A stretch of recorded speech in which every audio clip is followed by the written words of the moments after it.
ప్రాంతాలకి, కులాలకి, మతాలకి అతీతంగా ప్రపంచవ్యాప్తంగా ఉన్న ప్రతి తెలుగువాడు సంవత్సరం మొత్తం ఎదురు చూసే ఈ మహానాడు పండగకి వేదికలు అలంకరించిన పెద్దలు మన ప్రియతమ ముఖ్యమంత్రి నారా చంద్రబాబు నాయుడు గారికి, భవిష్యత్ తెలుగుదేశానికి దిశానిర్దేశం చేస్తూ తనని తాను మలుచుకుంటున్న యువ నాయకులు నారా లోకేష్ గారికి, సోదరులు రాష్ట్ర పార్టీ అధ్యక్షులు సౌమ్యులు అయిన పల్లా శ్రీనివాస్ గారికి, తెలుగుదేశం పార్టీ పెద్దలకు, ముఖ్యంగా శ్రీకాకుళం నుండి చిత్తూరు వరకు ప్రపంచవ్యాప్తంగా కూడా తెలుగుదేశం పార్టీని పుట్టిన నాటి నుండి కంటికి రెప్పలా కాపాడుకుంటున్న కార్యకర్త దేవుళ్ళందరికీ కూడా మహానాడు సందర్భంగా శుభాకాంక్షలు తెలియజేసుకుంటున్నాను.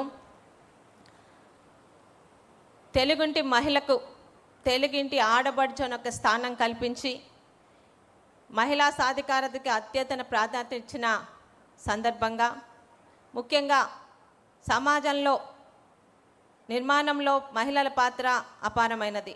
ఒక మహిళ బలపడితే కుటుంబం మొత్తం బలపడుతుంది, కుటుంబం బలపడితే సమాజం అభివృద్ధి చెందుతుందనే నిజాన్ని ముందుగా గ్రహించిన పార్టీ మన తెలుగుదేశం పార్టీ. సమాజంలో సగానికి పైగా ఉన్న మహిళలను అన్ని విధాలుగా బయటకు తీసుకురావడానికి కూటమి ప్రభుత్వం స్త్రీశక్తి కార్యక్రమం ద్వారా మహిళా అభ్యున్నతి కోసం నాటి తెలుగుదేశం ప్రభుత్వం, నేటి కూటమి ప్రభుత్వం ఎన్నో రకాల పథకాలు తీసుకొస్తుంది. స్త్రీ అంటే కేవలం ఒక వ్యక్తి మాత్రమే కాదు, కుటుంబానికి ధైర్యం, సమాజానికి స్ఫూర్తి అని విశ్వసించే పార్టీ తెలుగుదేశం పార్టీ. స్వర్గీయ నందమూరి తారక రామారావు గారు మహిళలకి ఆస్తి హక్కు కల్పించి వారి గౌరవాన్ని పెంచితే, చంద్రబాబు నాయుడు గారు డ్వాక్రా సంఘాల ద్వారా పావలా వడ్డీ స్వయం ఉపాధి పథకాల ద్వారా మధ్యకల్ని ఆర్థికంగా బలోపేతం చేశారు. ఇక మహిళా సాధికారతలో తెలుగుదేశం పాత్ర. ఈ దేశంలో స్వర్గీయ నందమూరి తారక రామారావు గారు తెలుగుదేశం పార్టీ స్థాపించిన వెంటనే, మొట్టమొదటిసారి 83లో అధికారం వచ్చిన వెంటనే మహిళల కోసం ప్రత్యేకంగా పద్మావతి యూనివర్సిటీని స్థాపించి మహిళల పట్ల ఆయనకున్న గౌరవాన్ని, ప్రత్యేకతని చాటుకున్నారు. తర్వాత 86లో తండ్రి ఆస్తిలో ఆడపిల్లలకి సమాన హక్కును కల్పిస్తూ చట్టం చేయడం ద్వారా ప్రతి ఆడపిల్లకి తన పుట్టింటిలోని, అత్తింటిలోని గౌరవాన్ని కల్పించిన పెద్దలు మన నందమూరి తారక రామారావు గారు. మహిళల కోసం వితంతు పెన్షన్ ప్రవేశపెట్టిన, వ్యవసాయ పాడి పరిశ్రమలో మహిళా డైరీలు, కోఆపరేటివ్ సొసైటీని తీసుకొచ్చిన అది మన తెలుగుదేశం పార్టీ హయాంలోనే జరిగింది. ఇక మహిళల ఆరోగ్యం మరియు సంక్షేమం కోసం మహిళల ఆరోగ్య విషయంలో ఆధునికత, సాంకేతికతతో ఆరోగ్య భద్రత మరియు ప్రభుత్వం అనేక కార్యక్రమాలు చేపట్టడం జరిగింది. ఇక సంక్షేమ విషయానికి వస్తే వితంతు పింఛన్ల కోసం 16,27,000 మంది మహిళలకు నెలకి 4,000 చొప్పున ప్రతి నెల 1వ తారీఖున మనం వితంతు పెన్షన్ పంపిణీ చేస్తూనే ఉన్నాం. 2014-19 సమయంలో వితంతువులు కాకుండా అనేక గ్రామాలకు వెళ్ళినప్పుడు పెళ్ళి కాని వయసు కూడా మించిపోయిన ఒంటరి మహిళల గురించి ఆనాటి ముఖ్యమంత్రి చంద్రబాబు నాయుడు గారికి చెప్పడం జరిగితే, పెళ్ళి కాని ఆడపిల్లలే కాదమ్మా, పెళ్ళై భర్త చేత వదిలివేయబడ్డ ఆడపిల్లలు కూడా మన యుద్ధాన్ని ఒంటరి మహిళా పెన్షన్ తీసుకొచ్చింది కూడా 2014-19 టైంలో మన తెలుగుదేశం పార్టీయే, మన ముఖ్యమంత్రి చంద్రబాబు నాయుడు గారే. ఇక కూటమి ప్రభుత్వం వచ్చిన తర్వాత ఎన్నికల్లో ఇచ్చిన హామీ మేరకు తల్లికి వందనం పథకం కింద ఒక్కో బిడ్డకి 15,000 రూపాయల చొప్పున ఇస్తూ ఎంతమంది పిల్లలుంటే అంతమంది పిల్లలకి ఆ తల్లి అకౌంట్లో వేసి తల్లికి గౌరవాన్ని కల్పించిన పార్టీ మన తెలుగుదేశం పార్టీ. శ్రీశక్తి పథకం కింద రాష్ట్ర వ్యాప్తంగా ఆర్టీసీలో ఉచిత బస్సు ప్రయాణం కల్పించడం, శక్తి యాప్ ద్వారా మహిళలకి రక్షణ కోసం అనేక చర్యలు చేపట్టడం కూడా మన తెలుగుదేశం పార్టీ హయాంలోనే జరుగుతుంది. ఇక అంగన్వాడీ కార్యకర్తల వేతనం 7,000 నుండి 11,500కి పెంచి అంగన్వాడీ మహిళలకి బాసటగా నిలిచింది మన తెలుగుదేశం పార్టీ. ఆశా వర్కర్లకు 3,000 నుంచి 10,000 రూపాయలు పెంచడం కూడా మన తెలుగుదేశం పార్టీ హయాంలో జరిగింది. ఇక గ్రామ పంచాయతీల్లో 55.4% మహిళల్ని ప్రజాప్రతినిధులుగా ఎన్నికై ఈరోజు సేవ చేస్తున్నారంటే అది తెలుగుదేశం పార్టీ ఘనతే. స్థానిక సంస్థల్లో మహిళలకు 50% రిజర్వేషన్ కల్పించిన ఘనత కూడా మన నాయకుడు చంద్రబాబు నాయుడు గారికి, మన తెలుగుదేశం ప్రభుత్వానికి దక్కుతుంది. ఇక విజనరీ లీడర్, దార్శనికుడైన మన ముఖ్యమంత్రి తెలుగుదేశం పార్టీ జాతీయ అధ్యక్షుడు నారా చంద్రబాబు నాయుడు గారి నాయకత్వంలో విద్య, ఉద్యోగం, రాజకీయాల్లో కూడా 33% మహిళలకి రిజర్వేషన్ కల్పించడం జరిగింది. 1995లో మహిళా కమిషన్ ఏర్పాటు చేసిన ఘనత కూడా మన చంద్రబాబు నాయుడు గారిదే. అలాగే 96లో వినూత్నంగా ఆర్టీసీలో తొలిసారిగా కండక్టర్లుగా, డ్రైవర్లుగా మహిళలకు ప్రాధాన్యత ఇచ్చి మహిళా శక్తి మీద ఆయనకున్న నమ్మకాన్ని చాటుతున్న ఘనత కూడా మన ముఖ్యమంత్రి చంద్రబాబు నాయుడు గారిదే. కావలి ప్రతిభాభారతి గారిని తొలి మహిళా అసెంబ్లీ స్పీకర్గా అవకాశం కల్పించిన ఘనత కూడా మన తెలుగుదేశం పార్టీదే. ముఖ్యంగా ప్రతి ఒక్క మహిళని ఆర్థికంగా బలోపేతం చేయడానికి దేశంలో ఎక్కడా లేని విధంగా మొట్టమొదటిసారి ఆంధ్రప్రదేశ్ స్వయం శక్తి సంఘాల డ్వాక్రా గ్రూపులను ఏర్పాటు చేసి పొదుపు ఉద్యమాన్ని ప్రోత్సహించి వారికి ప్రభుత్వం తరపున ఆర్థికంగా ప్రోత్సహిస్తూ 12 లక్షల స్వయం సహాయక సంఘాలలో 1 కోటి మంది సభ్యులను ఏర్పాటు చేసి సమాజంలో అది పెద్ద ఆర్థిక శక్తిగా నిర్మాణం చేసిన ఘనత కూడా మన ప్రియతమ ముఖ్యమంత్రి చంద్రబాబు నాయుడు గారిది. ఇవి పథకాలు మాత్రమే కావు, అనేక మంది మహిళల జీవితాన్ని మార్చిన ఉద్యమాలు.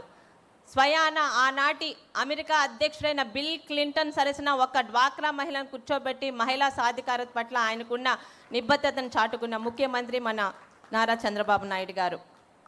ఇక ఆ రోజు గౌరవ ముఖ్యమంత్రి చంద్రబాబు నాయుడు గారు ముఖ్యంగా పల్లెటూరులో 2014-19 టైంలో ఇంకా కట్టెల పొయ్యల మీద వండుకుంటున్న మహిళల ఇబ్బందులను చూసి ఇంకా నా ఆడపిల్లలు కట్టెల పొయ్యల వాటిలోనే ఉన్నారా అని చెప్పి ఆ రోజు దీపం పథకం మొదటి పెట్టి 2014-19లో దీపం పథకం కింద గ్యాస్ కనెక్షన్లు పొయ్యలు ఇచ్చిన ఘనత మన తెలుగుదేశం ప్రభుత్వాన్ని, మన ముఖ్యమంత్రి నారా చంద్రబాబు నాయుడు గారిది. దాని కొనసాగింపుగా ఈరోజు 2024 మళ్ళీ మన ప్రభుత్వంలోనే దీపం 2 పథకం కింద ఏడాదికి ఉచితంగా 3 సిలిండర్లు ఇస్తుంది మన తెలుగుదేశం పార్టీ. ఇక బాలికల విద్యాభివృద్ధి కోసం ఎన్నో గురుకుల పాఠశాలని ప్రత్యేకంగా బాలికల గురించి ఏర్పాటు చేశాము. విద్యా, ఉద్యోగం, రాజకీయ, సామాజిక రంగంలోనే కాదు ప్రతి ఒక్క మహిళను కూడా పారిశ్రామికవేత్తలుగా, వ్యాపారవేత్తలుగా తీర్చిదిద్దడానికి ప్రభుత్వం అనేక కార్యక్రమాలను చేపట్టడం జరిగింది. ఎంఎస్ఎంఈల ద్వారా మహిళా పారిశ్రామికవేత్తలకు 35% వరకు సబ్సిడీ ఇస్తూ మన ప్రభుత్వం ప్రోత్సహిస్తూనే ఉంది.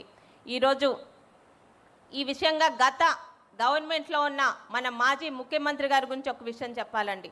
2014-19 మధ్య ఉన్న పాదయాత్రలో నా అక్క చెల్లెములు అని ఎంతోమంది అక్క చెల్లెల మీద చేయి పెట్టిన ముఖ్యమంత్రి గారు, అప్పటి మాజీ ముఖ్యమంత్రి గారు 2019లోని అధికారంలోకి వచ్చాక అందరు అక్క చెల్లెమ్మలనే కాదు తన సొంత కుటుంబంలో కూడా అక్క చెల్లెల మీద భస్మాసుర హస్తం పెట్టిన ఆనాటి ముఖ్యమంత్రి వైఎస్ జగన్మోహన్ రెడ్డి గారైతే ఈరోజు మహిళా సాధికారతని మాటల ద్వారా కాదు చేతల ద్వారా నిరూపించడానికి నిత్యం ప్రజాక్షేత్రంలో ఉన్న తన ఇంటి బాధ్యతని తన సతీమణి తన కోడలు గారి చేతిలో పెట్టి my home is really safe in my family women అని ఈరోజు మహిళా సాధికారత పట్ల నిబద్ధతను చాటుకున్న ఏకైక ముఖ్యమంత్రి మన నారా చంద్రబాబు నాయుడు గారు.